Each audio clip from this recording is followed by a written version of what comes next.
my husband and I were invited by one of his friends from the gym. This was when we were living in the super minority town, which I said one day I'm probably going to write a whole book about all of the racist things we experienced there. But he's a white guy, really, really nice guy. He had just started going to his new church, and he was friends, with Robert at the gym. And so he was like, hey, I just started going to this new church. I think these guys are great. Would you like to come to a service? We're having like a special guest speaker, et cetera, et cetera.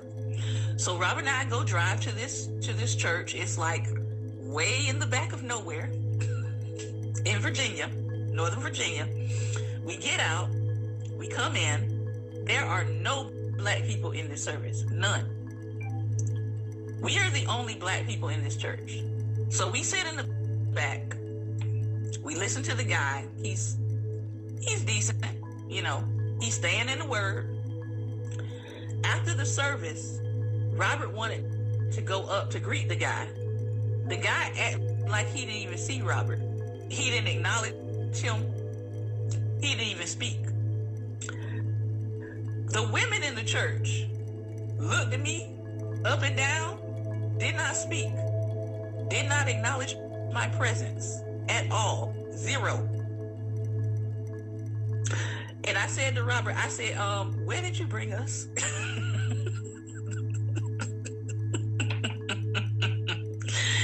I think we have overstayed our welcome, right?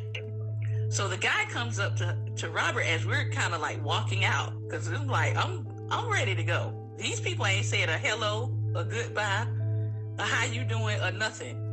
It was very evident that it was a white supremacist church, and that guy had violated them by bringing us in there. Like, how dare you bring black people into our congregation? But the guy didn't realize it yet. So he comes over to Robert. He's like, hey, what you guys think of the service? I'm like, it was okay. The word was great, right? So he turns back around and he's trying to get the guy's attention to introduce him to Robert. And the guy finally kind of like nods and is like, oh, okay. And then after that, Robert was like, I think it's time for us to go. Do you know Robert never heard from that guy again?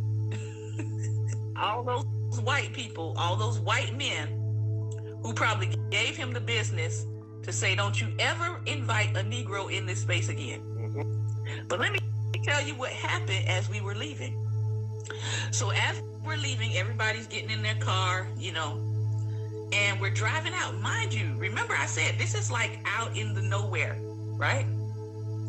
As we're coming off of the dirt road, it's a long dirt road that before you go back out to the main highway, all of a sudden there are police cars out there.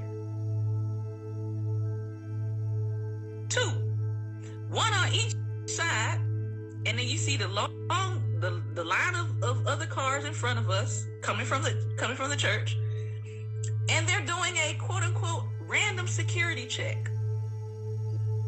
Yeah. I'm like, what in the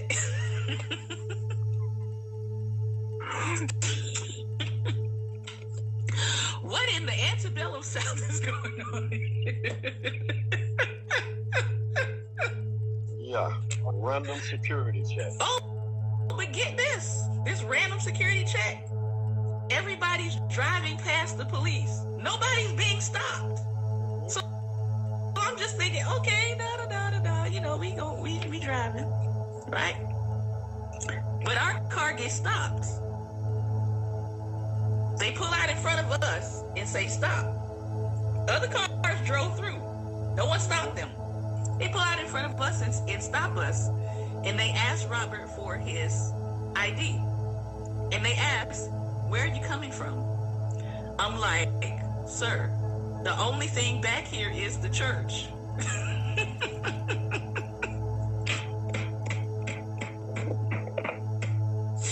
The only thing back here is the church. What are you talking about? Where are you coming from? This ain't the highway.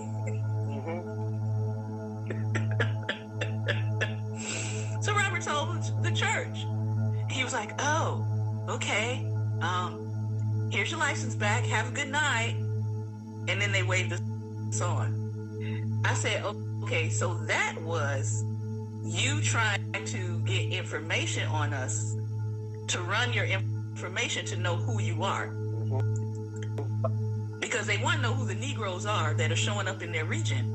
Let's be clear about it.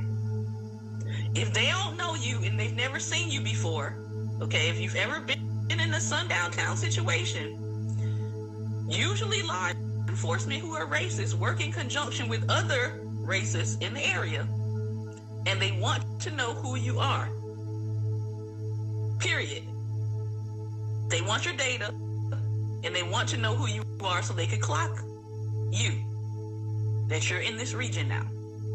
So after that happened, I was like, we're probably not going to hear from him again, are we? And Robert didn't hear from him again. I don't think Robert ever saw him again in the gym. I have to ask him, but I don't think he did. But I think he recognized that guy probably realized, I probably shouldn't have brought him there. I probably shouldn't have invited them. And so again, when people try to tell me about how we so much better and how they don't understand that we still need protections in 2024, I'm like, that was like 2012, 2013 going on. So yes, in 2024, we still need protections.